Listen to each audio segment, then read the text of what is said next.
These 350s, love the heat. Yeah. They fucking 195, 210, man, they're fucking on it. Yeah. You run a fucking 302 at 140 on a dyno and then run it at 210, it's probably a good 5 to 10 horsepower difference. Them 302s are cold blood, bud. So I'm right where I like to start. Yes. The edges, the pistons got heat in them. Right. So they can fucking spin. Exactly, and they're lubed, so they're not damaged. I like that. Walk up on that hill and tell me where these cars are running. On the bottom, and tell me how tacky it is. How can you tell how tacky it is by how?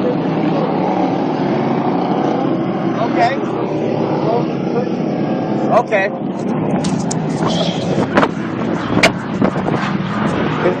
Push it over.